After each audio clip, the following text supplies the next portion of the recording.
Hey guys. So today I wanted to jump on and talk to you about the maybe not so glamorous, but very, very helpful substance that is sulfur. So I've been doing one of my 21-day detoxes to start off the year. And whenever I do that, I make sure that I am supporting the detox process. And so because of that, I figured it would make a lot of sense to share what is happening in my life with you guys to help you to have confidence to use some of these products yourself, to have some of the knowledge that I have to be able to do something like a detox, be it a 1-day detox, a 5-day detox, 21-day detox, or even longer. So you'll know what are some of the tools that you have, and also just what are some of the tools that you can use to support your body any day of the week. So today we're going to talk about sulfur. Now, you could look up sulfur and you could find a plethora, a wealth of information, but I'm going to share just some key things with you today that would show you kind of the broadness of the importance of this compound and ways that you can use it. So a few key things about sulfur. So it is very, very important to the proper structure and function of the proteins and the enzymes within your body. Proteins are super important for your body, and the enzymes that you have in your body do a lot of functions, but one of them is to digest your food. And that's a huge one for me, for anyone who is, fighting the good fight, continuing on a digestion journey. You're going to want to know the things that are going to help you to produce the right enzymes. So sulfur is really important to proper function of the enzymes and proteins within the body. It also is a huge component of keratin, which is a protein that you find, you probably already know this, but in your hair, skin, and nails. So those long and strong nails, long silky hair, very beautiful supple skin. That a protein that is helping make all of that possible is keratin, and a huge part of that is sulfur. And then also the connective tissue, and this is something that I learned within the past year that was so fascinating to me about sulfur. So the connective tissue and the cartilage that is within your body, flexibility, also suppleness of your skin, but flexibility of joints, being able to move, mobility, ease, all of those things. Sulfur is a huge part of that. And also, it's an essential component of glutathione, which is one of the most important antioxidants. So not only is it doing its antioxidant job, which is to, basically trap free radicals, but it also is sometimes called the master antioxidant because it can recharge other antioxidants that have kind of used themselves up. It can actually help recharge them so that they can keep doing their job within the body. So lots of really important things that sulfur does for you there. So how can you get sulfur into your diet? So there are several ways that you can obtain sulfur. Some of them are easier than others. One thing would be to eat more humanely raised and pastured meat. So think grass-fed beef.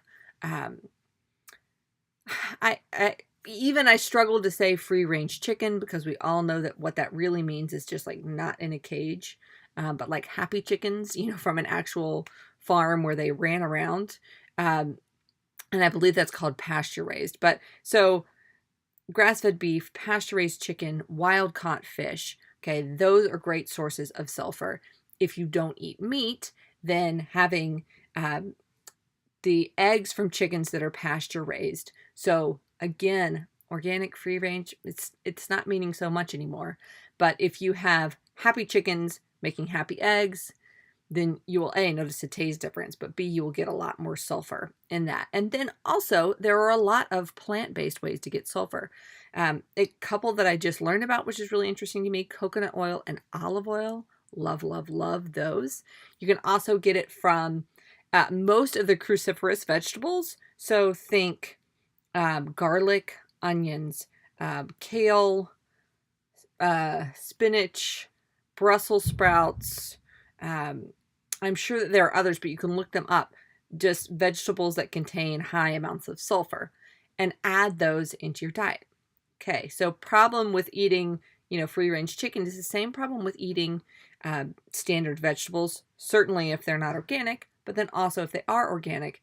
Just in general, the quality of our ground, the quality of our soil, it has been depleted over the years by over farming and just not taking care of the ground. So it is harder to get enough sulfur from our diet than it was a century ago. And so, of course, you have the option of adding it into your diet in a powder or a pill form, taking some sort of a supplement, right? The other thing you can do if you don't want to take a supplement is you can actually get it through your skin by taking a bath in it. So Epsom salt bath will contain sulfur. So you can relax in an Epsom salt bath. You can eat really, really high quality meat and eggs and vegetables, or you can take it in a supplement form. Now, what's that going to do for you? I've kind of glanced over, the importance of it, but how will that improve your life if you have enough sulfur in your diet? A couple of really key things that are going to happen. You can reduce inflammation and pain. Remember, it's in an antioxidant. It's an important part of your joints, right? You can control allergy symptoms, and we're going to talk about why that is in just a second. Regulate insulin and blood pressure, and detoxify your body. And this is how it's going to help you with allergy symptoms. It's also going to help you hugely with digestion. So the way that I personally use sulfur is by upping my intake through a supplement when I'm doing a detox. So why am I doing that? Well, when you are doing a detox process, basically what your body is doing, you're giving it a rest from all of the foods that you would usually eat and all of the chemicals that you might usually take into your body on a normal basis, and you're allowing it to clean itself out. And when it's cleaning itself out, it's got to get all of those toxins out of wherever you've been storing them and get them safely out of your body. And that is where sulfur comes in. So as you're cleansing your system of harmful toxins, what happens is that the sulfur will actually latch on to those toxins, latch onto those harmful substances, and it will neutralize them. It will keep them from doing harm as it's coming through and out of your body. And that's especially important. And the reason that I started adding sulfur was because heavy metals are extremely hard to neutralize, and sulfur is the one thing that will latch onto them and neutralize them while you're flushing them out of your body. And you may not know if you have toxicity from heavy metals, but if you feel really, really terrible when you're doing a detox, that might be a sign.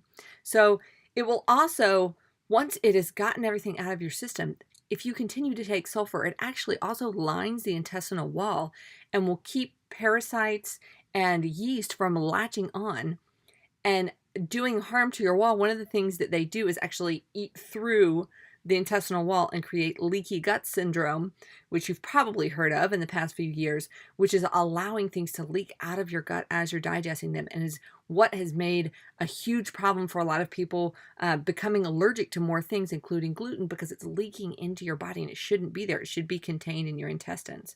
So it is helping you to safely rid your body of toxins and also helping you to protect from getting more toxins in your body.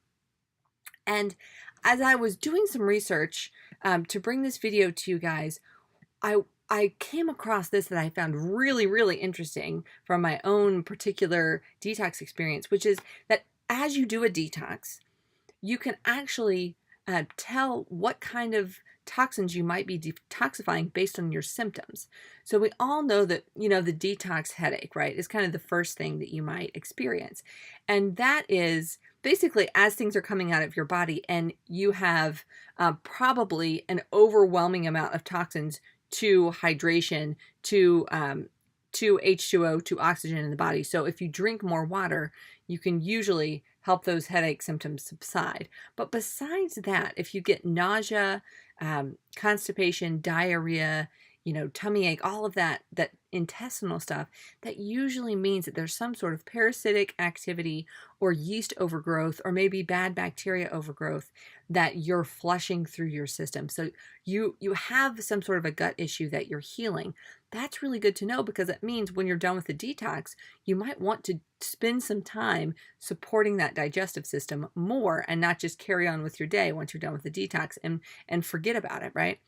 And then this one is interesting because I got a little bit of this time when I was doing the detox, which is itchy skin. So itchy, patchy skin, drier skin than usual. And that can be a sign that heavy metals, pesticides, or other synthetic compounds are coming out of your system. That's really interesting. There's a lot of chemicals in the things that we take in. There's a lot of chemicals and products that we use on our body.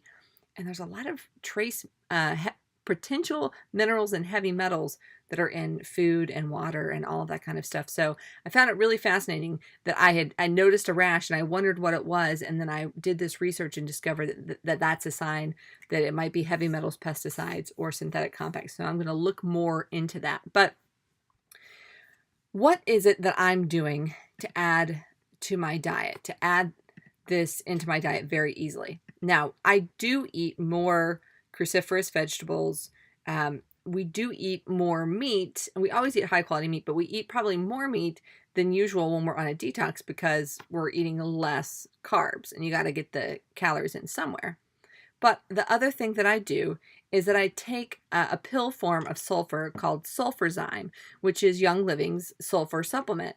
And I would love to show you the bottle, but I actually took it and combined it into the bottle with my Juvatone, which is a liver supplement.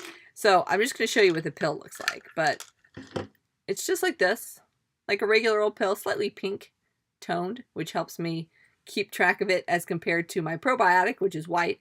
But it's just this small little pill. And what you want to do is start out slow. If you haven't detoxed before and you're doing a detox for the first time, maybe start with one a day, or one in the morning, one in the evening. I would do it not with a meal so that your body is properly digesting it by itself. You could start with 2 if you have done a detox before, or if you haven't had really bad detox reactions in the past. But if you have a really sensitive system, or you feel like you have a lot of toxins, maybe start with 1, because there's nothing wrong with going gentle, right? So that you're not experiencing this terrible, terrible pains. So you can start with 1, up it to 2. You could even go to 3 or 4 for a short period of time, but I pretty much just do 2.